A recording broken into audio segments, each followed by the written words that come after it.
देखिए, nature and scope of business economics, introduction, basic problems of economy, role of price mechanism, ये आपके लिए नया है। तो इसमें कैसे प्राइस कैसे डिटरमाइन किया जाता है वो सब चीज़ें करेंगे। अभी जो मैं करवाने वाला हूँ ये आपका किया हुआ है, इसलिए ये कराने वाला हूँ। तो मैंने क्या बोला, एक रिहर्सल, क्योंकि नया कभी करेंगे जब तक आपके मॉड्यूल्स आ जाएंगे तब तक अपना ये चलता रहेगा। Theory of production and cost FY का टॉपिक है, जब आप फर्स्ट ईयर में अभी जाओगे तो ये चीज़ें सीखोगे। इसमें डायग्राम्स, न्यूमेरिकल्स, बहुत सारे न्यूमेरिकल्स आएंगे। सर इकोनॉमिक्स में न्यूमेरिकल्स है, yes. National income index number वो अलग बात थी, ये टोटली अलग है। यहाँ पे आप सीखोगे total product, total cost, total revenue, हर एक का formula, average cost, marginal cost, average revenue, marginal. वहाँ पे हम लोगों ने छोटा कंसेप्ट किया था 12th में। अभी यहाँ पे बेसिकली कैसे कैलकुलेट किया जाता है, वहाँ पे मैंने फॉर्मूलाज कराई थी जो स्टूडेंट्स मेरे रहेंगे। तो यहाँ पे हम लोग उसको कैसे इम्प्लीमेंट किया जाता है प्रैक्टिकली, वो चीज़ें आएंगी। Price determination in different markets, ये भी आपने सिर्फ एक पार्ट किया, ओनली फीचर्स किए हैं। यहाँ पे आपको हर एक में 6 से 7 डायग्राम्स लगेंगे। परफेक्ट कंपटीशन में 6 से 7 डायग्राम, मोनोपोली में 6 से 7 डायग्राम, मोनोपोलिस्टिक कंपटीशन में डायग्राम्स, ओलिगोपोली में डायग्राम्स, वो सब चीज़ें। Then we come to different markets, हो गया बिजनेस साइकिल्स, ये छोटा सा चैप्टर है। इसमें इसको हम ट्रेड साइकिल्स भी बोलते हैं, क्योंकि बिजनेस कभी भी एक ही लेवल पे नहीं चलता है, it fluctuates. Wave like diagrams करेंगे यहाँ पे भी, मतलब ये आपका जो सिलेबस है ना, डायग्राम्स ज़्यादा है। Okay, then determination of national income, इसका भी आपने सिर्फ इंट्रोडक्शन किया है, अभी बहुत सारी बातें करेंगे। पब्लिक फाइनेंस, ये तो बहुत छोटा सा चैप्टर किया था हमने, अगेन यहाँ पे डिटेल में करेंगे पूरा। तो देखो, मनी मार्केट करना है वापस, ये भी हमने किया था। ये टोटली नया है आपके लिए, इंटरनेशनल ट्रेड, ये TY BCom का सिलेबस यहाँ पे आ गया। तो पहले हम लोग क्या करते थे ना बेटा, चैप्टर नंबर 5 तक अपना सिलेबस कंप्लीट हो रहा था, लास्ट जो पेपर अटेम्प्ट था। अभी इन्होंने 4 चैप्टर्स बढ़ा दिए, उसका भी लेवल बहुत ज़्यादा है, मतलब SY और TY का चैप्टर इधर डाल दिया। जो FY SY TY में आप पढ़ने वाले हो ना, ये अगर आपने अच्छी तरह से कर लिया तो वहाँ पे BCom में आपको ईजी लगेगा ये चीज़। Understood the thing? Okay, so ये हमारा है 10th इंडियन इकोनॉमी, मतलब 10 चैप्टर्स आपको करने हैं। 5 चैप्टर्स ऐड किए गए हैं जो पहले थे और अभी। We will start with the second chapter, जिसके साथ आप थोड़े बहुत यूज्ड टू हो।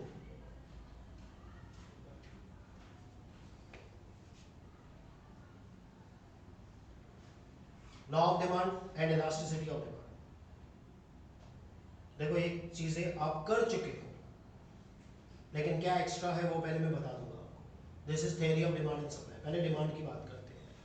डिटर्मिनेंट्स ऑफ डिमांड किया था, याद भी रहेगा थोड़ा बहुत। Price, income, taste, preference, advertisement, बराबर। Demand schedule, law of demand में मालूम है आपका फेवरेट रहा होगा, डिमांड स्केड्यूल, डिमांड का मार्केट और इंडिविजुअल दोनों सेम चीज है, यहाँ पे भी रिपीट होगी। तो ये चैप्टर देख के स्टूडेंट को लगता है सर वही तो है, क्या डिफिकल्ट है? पिक्चर अभी बाकी है। Elasticity of demand, this also you have done 3A 3B chapters in 12th standard.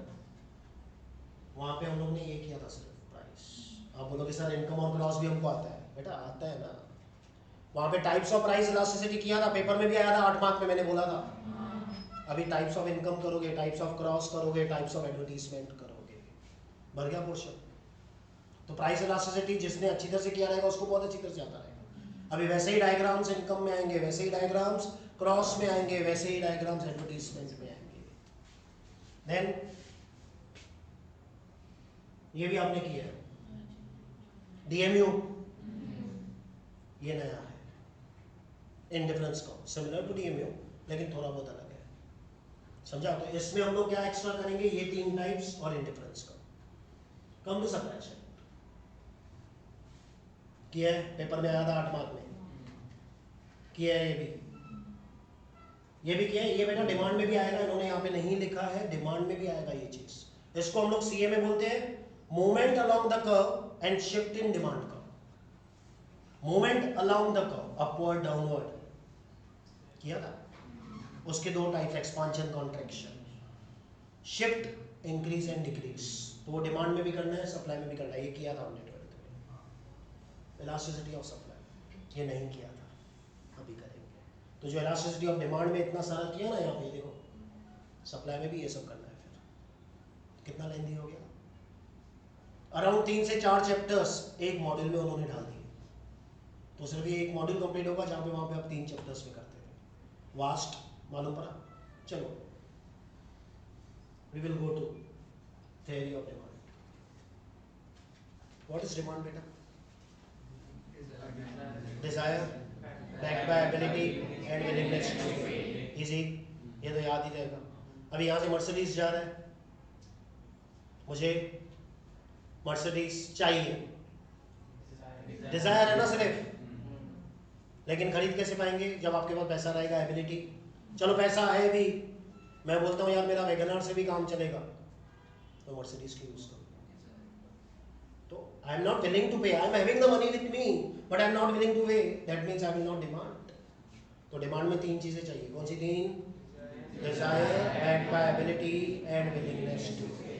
Easy comment. As an entrepreneur of the firm और as a manager of an company, you will often face situation in which you have to answer questions similar to the above. Why do price change when events such as weather changes, wars, pandemics and new discoveries occur? Very important thing. अच्छा, ऐसा entrepreneur, पहले तो मुझे बताओ entrepreneur का मतलब क्या है। It will be interactive session, बाकी लोग जो मेरे लेक्चर्स बैठे हैं मालूम है। What is entrepreneur? One by one. Yes, person who is willing to take risk in starting his business. Risk in starting the business. Okay.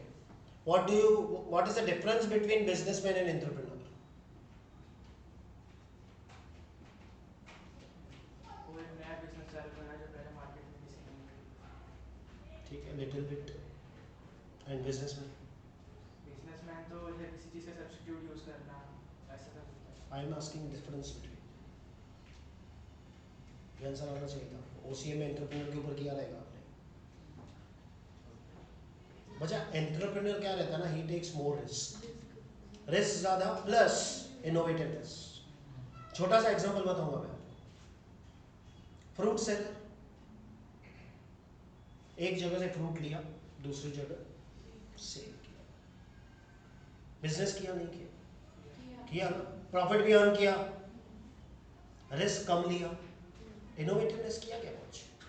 He is a businessman.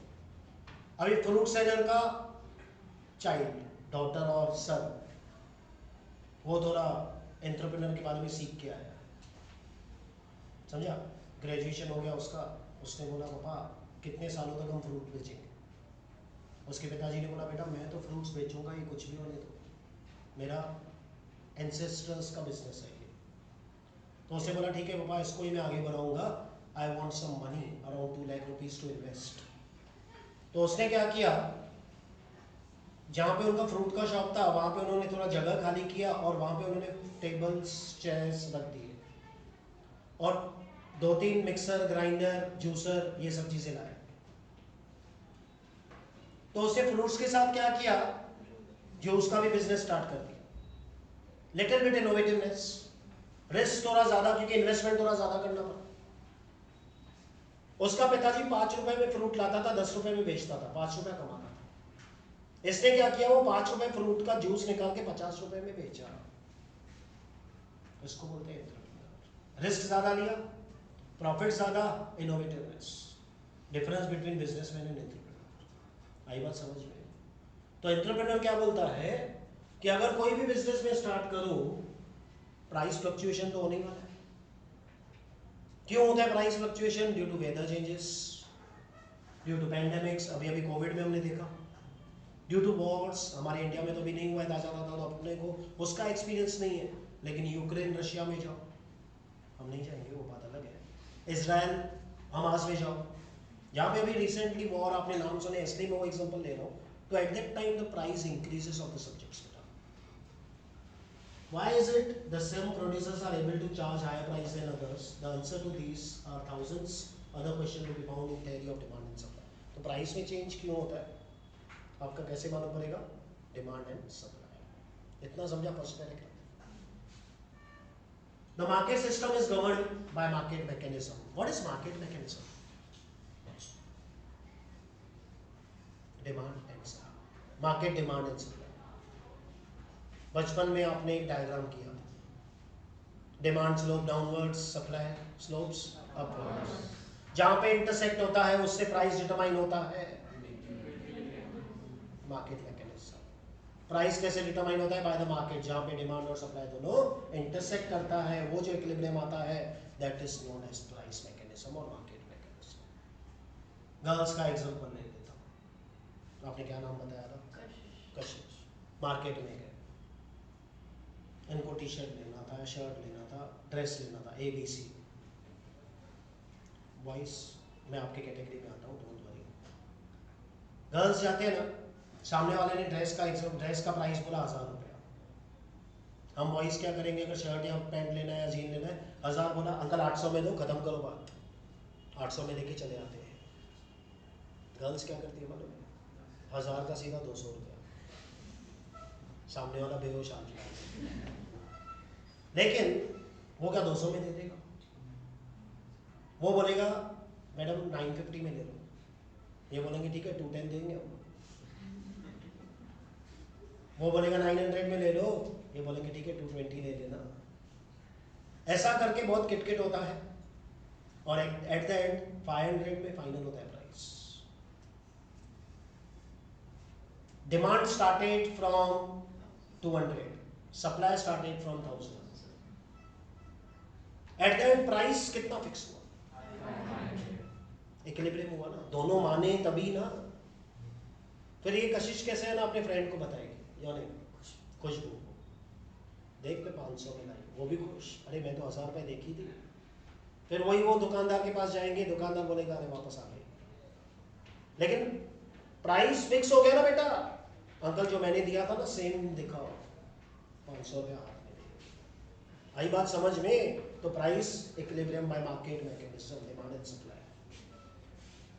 Demand and supply are the forces that make the market economies work. These two together determine the price and quantity sold of the commodity or service. ये example बताया मैंने। Market demand supply के हिसाब से price fix होता है। While buyers constitute the demand side, sellers make the supply side of the market. We have done this. Seller 1000 में रखा था ना, supply side, buyers demand side, आपने डिमांड किया 200। Since business firms produce goods and services to be sold in the market, it is important for them to know how much of their products would be wanted by buyers during a given period of time. वही है ना, जब demand होता है ना तो उनको मालूम होना चाहिए कि हमको कितना प्रोडक्ट लगेगा। बेस्ट एग्जांपल यहाँ पे और एक देता हूँ, अम्ब्रेला सेलर्स। बच्चा वो लोग भी वेदर फोरकास्ट देखते हैं। पहले वेदर फोरकास्ट में वो लोग देखते हैं कि ये बार बारिश कितना होने वाला है, उस हिसाब से स्टॉक मंगाएंगे ना अम्ब्रेलास का, क्योंकि उनको देखना है कि मेरे प्रोडक्ट का डिमांड कितना होने वाला है। तो that is the line, this means कि गुड्स एंड सर्विसेज सोल्ड करने मार्केट में, तो अपने को देखना है कि buyers during a given period of time कितना डिमांड करेंगे। तो कैसे मालूम पड़ेगा वो? By the way of weather forecast. The buyers include consumers, business, even the government. Consumers हम लोग, बिजनेसमैन भी कहीं ना कहीं से तो रॉ मटेरियल परचेज करता है ना, तो बायर हो गया ना। गवर्नमेंट हमसे नहीं परचेज करता, लेकिन वो भी बहुत सारी चीजें परचेज करता है फ्रॉम डिफरेंट कंपनीज। जो इंफ्रास्ट्रक्चर आप देख रहे हो आजकल हो रहा है, तो उनको स्टील लगता है, सीमेंट लगता है, एक्सेट्रा एक्सेट्रा, बहुत सारी चीजें लगती हैं, तो वो भी तो कहीं ना कहीं से परचेज करेंगे ना। That's why they are the consumers also. The buyers include consumers, business, and even government. The quantity that the buyers buy at a given price determines the size of the market. कितना purchase कर रहे हैं, क्या कर रहे हैं, that determines the market. As we are aware, as far as firm is concerned, the size of the market is significant determinants of its prospects. When a market is competitive, its behavior is suitably described by demand and supply. Very competitive है, तो demand और supply के ऊपर depend रहेगा। We understand that the terms demand and supply refers to the behavior of the buyers and sellers respectively as they interact each other in the market. क्या करते हैं बेटा? Interact.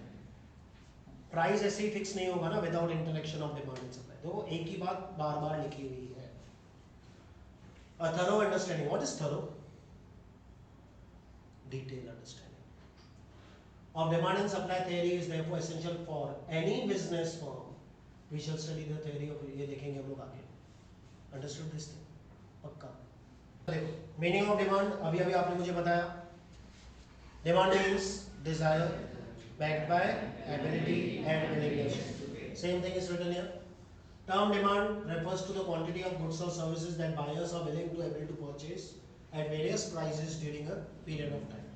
It is to be noted that demand in economics is something that the desire to purchase, though desire is one element of it. For example, ये मैंने आपको example बताया luxurious car के बारे में कि अगर आपको मर्सिडीज परचेज करनी है तो आपका डिजायर तो होता ही है, पैसा भी होना चाहिए और पैसा खर्च करने के लिए विलिंग रेडीनेस भी होना चाहिए. देखिए वही लिखा हुआ है. फॉर एग्जांपल पीपल में have desire to much bigger houses or luxurious cars, but they are also constraints. What is constraints? Problems. Constraints for the problems. क्या problems है? That they face as the price of the products and limited means to pay. उसका price बहुत ज़्यादा रहता है, लेकिन उनको पे करने का क्षमता उतना नहीं रहता है. मतलब they are not able to pay that much. Thus, wants or desires together with a real world constraint determine that what they buy. The effective demand for a thing depends on desire, means to purchase, मतलब ability to purchase and willingness. तीनों चीजें लगती है. That is demand. To use those means that purchase, unless desire is backed by purchasing power or ability to pay and willingness to pay, it does not constitute demand. तो बच्चा कभी कभी ये question अगर इजी क्वेश्चन पूछना होगा ना, ये ऐसे भी पूछेंगे. Demand is desire, B option आएगा ability to pay, C option आएगा विलिंगनेस, डी ऑप्शन आएगा ऑल ऑफ द अबव. समझा? ऐसे क्वेश्चंस आते हैं. Effective demand alone would figure in economic analysis decision making. Two things to be noted in quantity demanded. The quantity demanded is always expressed at a given price. तो main thing यहाँ पे रहेगा आपका price. ठीक है. तो पहला point अपना क्या है? प्राइस. तो डिमांड जब भी डिपेंड रहता है किसके ऊपर रहता है? प्राइस के ऊपर. The quantity demanded is a flow. We are concern not with a single isolated purchase but the continuous flow of purchase. We must therefore express the demand. तो यहाँ पे मैं बोलूंगा क्वांटिटी. दो चीजों के ऊपर डिमांड डिपेंड रहता है. एक होता है प्राइस, दूसरा होता है क्वांटिटी. अभी क्वांटिटी का एग्जांपल, अच्छा कोई भी एक चीज लोगे, प्राइस ज्यादा रहेगा, उतना आप परचेज बढ़ाते जाओगे, क्वांटिटी बढ़ाते जाओगे तो प्राइस कम होते जाएगा. तो डिमांड पे इफेक्ट होगा ना. देखो एग्जांपल में वही लिखा है. 1000 dozens of oranges per day, 7000 dozens of oranges per week and so on. बच्चा आप भी किसी ना किसी दुकानदार के रेगुलर कस्टमर्स रहो. तो अगर आप बार बार जाते हो, वहां पे पर डे की बात की गई है, फिर पर वीक की बात की गई है. समझे? अगर आप रेगुलरली जाओगे तो सामने वाला बोलेगा ना यार ये अपना रेगुलर कस्टमर है, इसको प्राइस कम लगा दे. और क्वांटिटी वाला कस्टमर है, कोई भी छोड़ना नहीं चाहता है क्वांटिटी वाला. तो दो चीज़ों के ऊपर डिमांड डिपेंड रहता है. एक होता है प्राइस, सेकेंड इज क्वांटिटी. और वो भी कंटिन्यूस फ्लो में लिखा हुआ है. देखो कंटिन्यूस फ्लो. अंडरस्टूड? पक्का? ओके बच्चा, समझा इतना? तो by demand we mean the various quantities of a given commodity or service which consumers would buy in one market during a given period of time at various prices or various incomes or various prices of related goods. ये क्या है? Various prices, various income, price of related goods. क्या है बताओ? Determinants of demand है ना बच्चा. Price के ऊपर डिपेंड रहता है डिमांड, इनकम के ऊपर रहता है प्राइस ऑफ रिलेटेड गुड्स, मतलब सब्स्टिट्यूट एंड कॉम्प्लीमेंट्री गुड्स. समझा? What determines demand. ये देखो आपका आ गया क्वेश्चन, फेवरेट क्वेश्चन. तो यहाँ पे आप पॉइंट्स गो थ्रू करो, आपको आइडिया मिल जाए. प्राइस ऑफ द कमोडिटी, कौन सा रिलेशन? कौन सा प्रियंका? इनवर्स रिलेशन लिखा होगा, देखो कहीं ना कहीं पे है. प्राइस ऑफ रिलेटेड गुड्स, पहला कॉम्प्लीमेंट्री गुड्स, क्या होते हैं कॉम्प्लीमेंट्री गुड्स? जॉइंट गुड्स, जो एक दूसरे के बगैर नहीं चलेंगे। यहां पे आपको एक चीज याद रखनी है, कॉम्प्लीमेंट्री गुड्स में भी क्या रहता है? इनवर्स रिलेशनशिप रहता है। एग्जांपल सुनो, पेट्रोल का अगर प्राइस कम हो गया ना, कार का सेल बढ़ जाता है, होता है नहीं होता है? पेट्रोल का प्राइस बढ़ गया, कार का सेल कम हो जाएगा। Inverse relationship, understood the thing? तो कॉम्प्लीमेंट्री गुड्स में inverse relationship with price. Then दूसरा कमोडिटीज सब्स्टिट्यूट गुड्स, यहां पे direct relationship. Pepsi and Coke, Pepsi ने प्राइस कम कर दिया, डिमांड कोक का बढ़ जाएगा। अंडरस्टूड? सॉरी, पेप्सी ने प्राइस कम कर दिया तो डिमांड पेप्सी का बढ़ जाएगा, उसका कम हो जाएगा। तो प्राइस इसने कम किया, डिमांड उसका कम हो गया, डायरेक्ट रिलेशनशिप। पेप्सी ने प्राइस कम किया, कोक का डिमांड कम हो जाएगा। समझा बात को? कोक ने प्राइस को कुछ भी नहीं किया, लेकिन उसकी वजह से भी क्या हो गया? कोक का डिमांड कम हो गया। प्राइस इसने कम किया, डिमांड उसका कम हो गया, डायरेक्ट रिलेशनशिप। वहां पे उल्टा था कॉम्प्लीमेंट्री में, प्राइस एक का कम हुआ तो डिमांड दूसरे का बढ़ जाता था। यहाँ पे सब्स्टिट्यूट में क्या होता है? प्राइस एक का कम हुआ तो डिमांड दूसरे का कम। समझा बेटा? ये आप कर लोगे, इसलिए मैं यहाँ पे आपको रीड करने का टाइम दूंगा, don't worry. Then we come to disposable income. What is disposable income? Anyone? Disposable income का मतलब क्या है?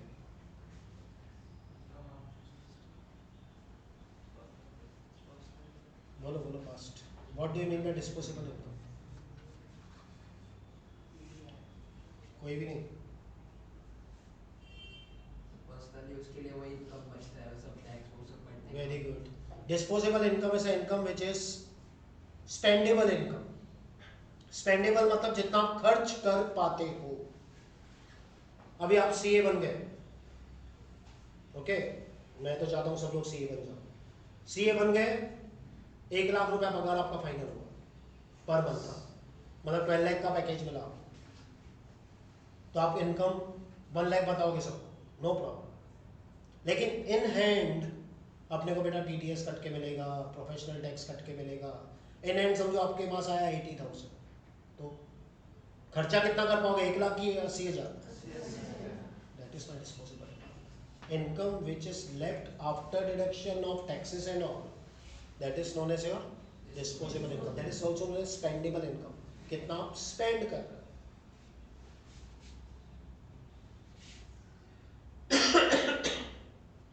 जितना डिक्रीज होगा डिस्पोजेबल इनकम में, उतना आप कम डिमांड करोगे। अभी 1 लाख के ऊपर अगर आपका 10% ही कट रहा है तो आपके पास 90,000, तो खर्चा में 90,000 डिमांड करूंगा ना, 90,000 का। लेकिन मेरा कंपनी ज्यादा काट रहा है, 30% काट रहा है, तो मेरा डिस्पोजेबल इनकम तो 70,000 हो जाएगा। तो मेरे पास जितना कम पैसा रहेगा उतना मैं डिमांड कम करूंगा ना, डायरेक्ट रिलेशनशिप। इतना पॉइंट्स क्लियर? फर्स्ट पॉइंट क्या किया? प्राइस, प्राइस का कौन सा रिलेशन? Inverse relationship. फिर प्राइस ऑफ रिलेटेड गुड्स, उसमें 2 गुड्स किए। कॉम्प्लीमेंट्री का कौन सा रिलेशन? और सब्स्टिट्यूट का? Then we did disposable income, उसका डायरेक्ट रिलेशनशिप। इसी इतना। इसमें भी इन्होंने 2 चीजें कर दी है। एक होता है नॉर्मल गुड्स। नॉर्मल गुड्स आपका, जो मैंने आपको बताया, इनकम कम तो आप कम डिमांड करोगे, ज्यादा इनकम तो ज्यादा डिमांड करेंगे। तो नॉर्मल गुड्स में आई विल से डायरेक्ट। लेकिन इसमें एक चीज आ जाती है बेटा, इंफीरियर गुड्स। इधर रहेगा इंफीरियर गुड्स। इंफीरियर गुड्स में क्या होगा? आपका इनकम बढ़ गया तो आप वो डिमांड क्यों करोगे? You will not demand that things, no. क्योंकि इनकम बढ़ गया तो why I will demand inferior और लो क्वालिटी गुड्स? तो at that time I will demand high quality goods, no, because my income is more. तो वहां पे कौन सा रिलेशन? इनवर्स। समझ में आया? एक नॉर्मल गुड्स होता है, वहां पे आपका डायरेक्ट रिलेशन। लेकिन इंफीरियर गुड्स की मैं बात करूं तो इनवर्स। क्यों इनवर्स? समझ गए ना? इनकम बढ़ गया तो मैं लो क्वालिटी गुड्स की परचेज करूंगा। Easy. Then we come to taste and preference of the buyers. ये कैसा है ना बेटा कि जो आज के टेस्ट प्रेफरेंस है उनके हिसाब से आपका डिपेंड रहेगा। बेस्ट एग्जांपल, अगर 12th का लेक्चर जो मेरे में बैठे हैं उनको मालूम रहेगा, वेज एंड नॉन वेज। जो वेजिटेरियन बंदा है, नॉन वेज उसको फ्री में भी मिला, why will purchase. Taste and preference के ऊपर है ना बच्चा, तो they will not demand that goods because of taste and preference. और वही चीज आज के जमाने के हिसाब से आपको चलना है। आज सबके पास एंड्रॉइड फोन्स हैं, यहाँ पे जो भी बैठे रहेंगे। आज अगर मैं बोलूँ कीपैड वाला मोबाइल, वो भी आपके जनरेशन के लिए, you won't demand it because today you want WhatsApp, Instagram, Facebook and all. तो automatically what happens, you will change your demand according to the trend, that is a taste and preference of today's generation. वो बात आ जाती है taste and. तो taste and preference सिर्फ खाने पीने की चीज़ें नहीं होती है बेटा, it is another things also which will change according to the trend. Brand भी होता है। यस, ब्रांड वैल्यू भी बोल सकते हो। अभी जैसे बहुत जनों ने particularly they want branded goods only, they will not purchase inferior goods, तो automatically taste and preference changes no. समझा बेटा? मैं रीड करने के लिए टाइम देता हूँ, डोंट वरी। इसमें अभी इफेक्ट्स है बेटा। पहला इफेक्ट है आपका demonstration effect, which is coined by James Duesenberry, ध्यान देना, refers to the desire of the people to evaluate the consumption behavior of the others. In other words, people buy or have things because they see that other people are able to have them. हम बोलते हैं ना, इसको है तो मुझे भी होना चाहिए, बोलते हैं, that is demonstration. यहाँ डेमोन्स्ट्रेशन हम इकोनॉमिक्स की लैंग्वेज में कभी कभी बोलते हैं दूसरे को नीचे दिखा। तेरे पास है तो मेरे पास भी है ना, मैं अपने आप को नीचा क्यों फील करूँ? Understood the thing? For example, an individuals demand for cell phones may be affected by seeing new model of cell phone. अभी नया आईफोन आया था, आईफोन 15 या जो भी है, 15 प्रो जो भी है, तो बहुत जनों ने क्या बोला, मेरे फ्रेंड ने खरीदा तो मैं भी खरीदूंगा। होता है ना डेमोन्स्ट्रेशन इफेक्ट, समझा? If you see the thing that your friend is having, you will copy that thing, that is known as demonstration. मतलब दूसरों को नीचे दिखाना कि आप भी नहीं परचेज कर सकते हो, मैं भी परचेज कर सकता हूँ। Understood the thing? Then second one is bandwagon effect. Bandwagon effect, to the extent which the demand for the commodity is increased due to the fact that others are consuming the same commodity. It represents the desire of people to purchase the commodity in order to be fashionable, stylish or conform to the people they wish to be associated with. ये क्या है? जो जमाना चल रहा है वो जमाने के हिसाब से मुझे चेंज हो रहा है। Bandwagon, to copy others. पूरे मार्केट में वो चीज चल रहा है ना, तुमको भी वो यूज करना है। पहला क्या था, हम दूसरे को नीचा दिखा रहे थे कि तुम परचेस कर रहे हो तो हम भी कर सकते हैं। ये क्या है बेटा? What trend is going on? You have to copy that. That style, जो भी स्टाइल चल रहा है वो स्टाइल को मुझे कॉपी करना है। Understood? Bandwagon effect. Third is snob effect. We refer to the extent to which the demand for the consumer's goods is to be decreased owing to the fact that others are also consuming the same commodity. This represents people to be exclusive, to be different, to disassociate themselves from common herd. For example, when the product becomes common among all, some people decrease to altogether stop it. ये क्या होता है ना बेटा, इसका bandwagon का opposite. Bandwagon में क्या कर रहे थे आप? कॉपी कर रहे थे। जो दूसरा कर रहा है मैं भी वही करूं। यहाँ पे आप बोलते हो सब लोग कर रहे हैं तो मैं क्यों करूं? मुझे अलग बनना है, मुझे यूनिक बनना है। तो I will stop using that, I will purchase some another thing which is unique to me. That is known as snob effect. तीनों चीजें, पहला क्या था? डेमोन्स्ट्रेशन, दूसरों को नीचा दिखाना। सेकेंड, कॉपी करना। थर्ड, स्नॉब में क्या बताया? यूनिक चीजें यूज करना, जो दूसरे यूज कर रहे हैं मैं क्यों यूज करूं? क्लियर? वही चीजें फिर यहाँ पे लिखा हुआ है बेटा, डेमोन्स्ट्रेशन ऑफ बैंडवैगन और स्नॉब इफेक्ट। फिर उसके बाद आता है बेटा वेवलेन effect. Highly priced goods are consumed by the status-seeking rich people to satisfy their need by conspicuous consumption. What is conspicuous? It is prestige. What is prestige? Expensive. ज़्यादा ही। अभी ये कैसा हो जाता है ना, पहले हम लोग बोलते हैं कि सपोज प्राइस बढ़ गया गोल्ड का, डायमंड का, तो लोग नहीं खरीदेंगे। ये क्या होता है, जितना प्राइस बढ़ेगा ना उतना मैं दिखाऊंगा। This is called Veblen effect, named after the American economist Thorstein Veblen. For example, expensive cars and jewels. जितना ज्यादा वो महंगा होगा उतना ज्यादा मैं परचेज करूंगा. That is Veblen effect. Two shows. Yes, same. The distinction between the snob effect and Veblen effect is the former function of the consumption of others and latter is the function of the price. उसमें क्या है ना बेटा, consumption. Snob में क्या है, वो purchase कर रहे हैं इसलिए मैं परचेज कर रहा हूँ. यहाँ पे नहीं, यहाँ पे मैं प्राइस देख रहा हूँ, महंगा हुआ ना परचेज करूंगा. महंगा चीज है, देखो मैंने वेयर किया. समझा बेटा? तो ये डिफरेंस है. वहां पे हम कंजम्पशन को देखते हैं, यहाँ पे हम प्राइस को देखते हैं. We conclude that people have taste preference and these do changes sometimes due to external and sometimes due to internal causes, that is demand. तो कुछ एक्सटर्नल दूसरों को दिखाने के लिए, कुछ इंटरनल की वजह से भी डिमांड चेंज होता है. Knowledge and regarding taste and preference is extremely valuable for the manufacturers and marketers as it would help appropriately design new models of the products and services and plan production to suit the changing taste and needs of the customer. आज manufacturers के लिए भी बहुत important है, marketers के लिए भी बहुत इंपॉर्टेंट है. क्यों इंपॉर्टेंट है? क्योंकि बेटा जो चीजें मार्केट में सालों से सेल हो रही है, आज आप भी मार्केट में जाते हो, कोई दुकानदार के पास जाते हो, तो जो चीजें आप वेयर कर चुके हो, जो डिजाइन, प्रिंट, कलर, तो आप बोलते हो ना अंकल कुछ नया दिखाओ, ये तो हम लोगों ने वेयर कर लिया. तो ये एक चैलेंज हो जाता है किसके लिए, मैन्युफैक्चरर्स और मार्केटर्स के लिए, कि हमको कुछ ना कुछ नया करते रहना है. That is the main thing. फिर आते हैं हम लोग कंज्यूमर एक्सपेक्टेशन. कौन बताएगा consumer expectation? What is consumer expectation? जो नया ट्रेंड आ रहा है उसको फ्यूचर प्राइस के बारे में कैसे ही बताओ. कंज्यूमर बढ़ता रहेगा तो पहले कंजप्शन करेगा, कम होता रहेगा तो वेट करेगा. Very good. अभी सपोज कल प्राइस बढ़ने वाला है, कल प्राइस बढ़ने वाला है, तो आज ही डिमांड कर लेंगे ना. समझा बात को? लेकिन कल प्राइस कम होने वाला है तो आज क्यों डिमांड करूं?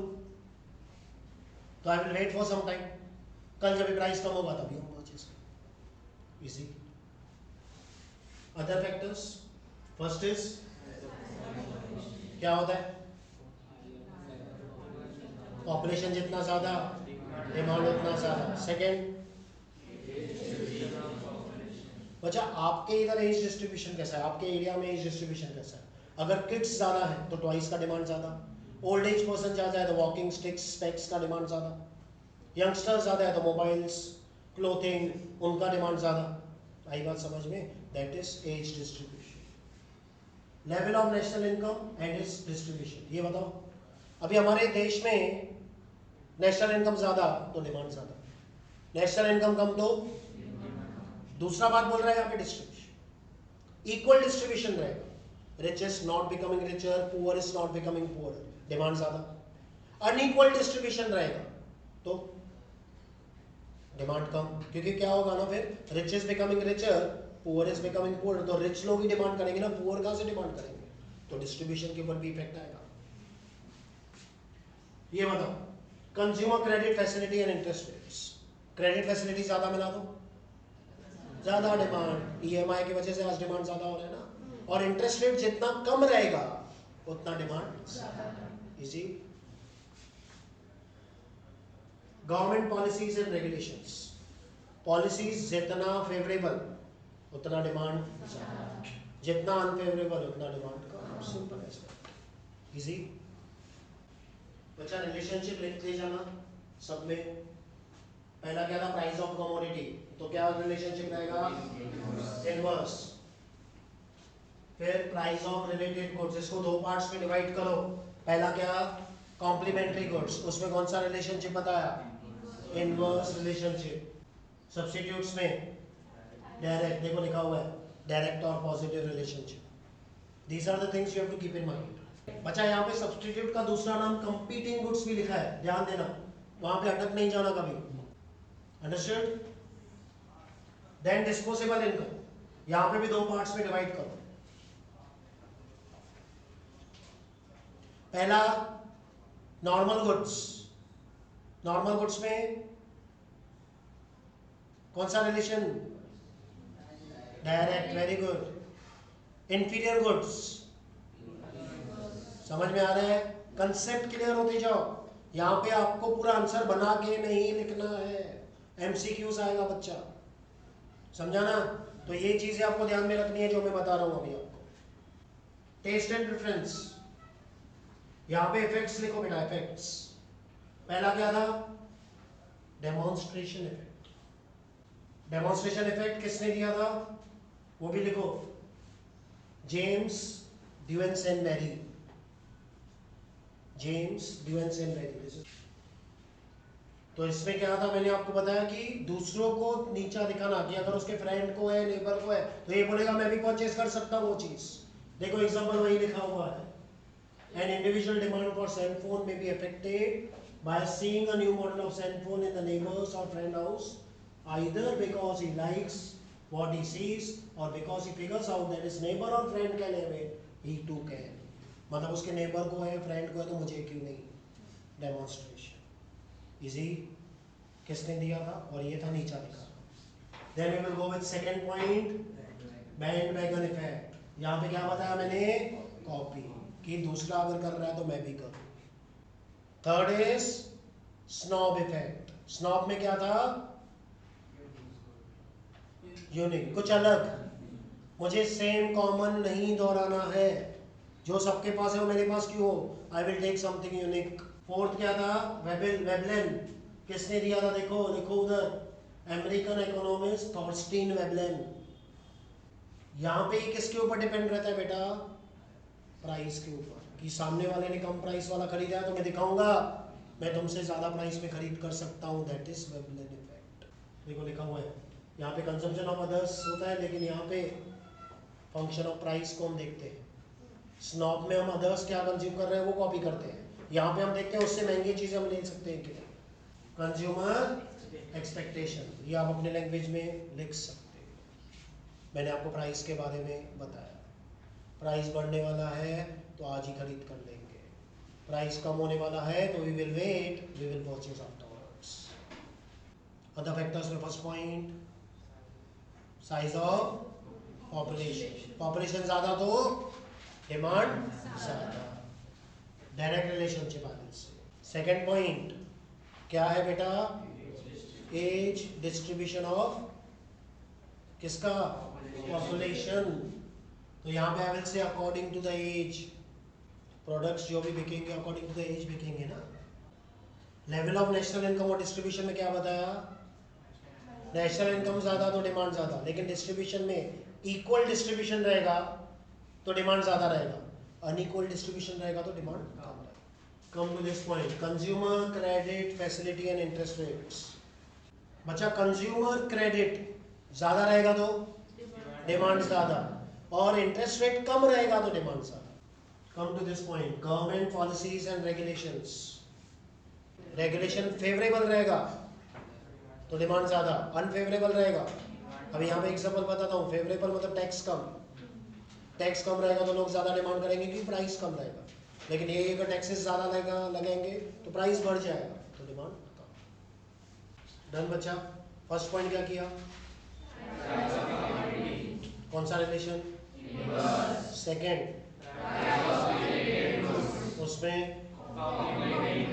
कॉम्प्लीमेंट्री में, और उसमें नेक्स्ट उसमें क्या था? नॉर्मल में और इंफीरियर में। नेक्स्ट टेस्ट और प्रेफरेंस में अलग अलग इफेक्ट्स करवाए मैंने। फर्स्ट इफेक्ट उसमें क्या था? दूसरों को नीचा दिखाना, कि आप परचेज कर सकते हो तो मैं क्यों नहीं। सेकंड बैंडवैगन इफेक्ट, जो दूसरे लोग कर रहे हैं मैं भी वही चीज करूं, कॉपी करना। थर्ड यहाँ पे क्या था? डिफरेंट, मुझे दूसरों से अलग चाहिए, जो दूसरे यूज कर रहे हैं मैं क्यों करूं, उनसे अलग करूंगा। नेक्स्ट वेबलेन में प्राइस, वेरी गुड। तो मतलब आपने जो खरीदा है उससे महंगा चीज में खरीदूंगा। अंडरस्टूड? Next, consumer expectation. मैंने यहाँ पे प्राइस के बारे में बताया कि अगर प्राइस आपका बढ़ रहा है आगे चल के, एक्सपेक्टेशन है तो अभी खरीदोगे, बाद में कम होने वाला है तो we will wait, we will purchase in future. Next, कौन सा? वो अदर फैक्टर्स है फर्स्ट पॉइंट। पॉपुलेशन ज्यादा तो नेक्स्ट, उसमें क्या था? According to the age, age के हिसाब से वो डिमांड होंगे प्रोडक्ट्स के। नेक्स्ट, इसमें क्या बताया? इनकम ज्यादा तो फिर डिस्ट्रीब्यूशन की बात करते हैं, इक्वल और अनइक्वल रहेगा तो नेक्स्ट, उसमें क्या बताया? क्रेडिट फैसिलिटी ज्यादा तो और इंटरेस्ट रेट ज्यादा तो yes, very good. Next, favourable रहेगा तो अनफेवरेबल, इजी बेटा, पक्का याद हो गया? लिखा भी है, घर पे एक बार रिवाइज करने का। तो जो भी हम करेंगे घर पे एक बार रिवाइज करने का। नेक्स्ट लेक्चर जब भी मैं स्टार्ट करूंगा थोड़ा सा ये रिपीट करूंगा, उसके बाद आगे बढ़ेंगे। I hope you enjoyed the lecture. पक्का ना? घर पे पढ़ना अगेन एंड अगेन, जो भी यहाँ पे हो रहा है घर पे एक बार स्टडी करो, क्योंकि वो वही दिन पे आप पढ़ोगे ना, लगेगा 15-20 मिनट, लेकिन वो एकदम दिमाग में आ जाएगा। लेकिन आपने 10 दिन बाद खोला या 5 दिन बाद खोला तो उतना ज़्यादा इफेक्टिव नहीं रहेगा। अंडरस्टूड? क्लियर? तो you need to work hard. Clear बेटा? बाय ऑल ऑफ यू बेटा।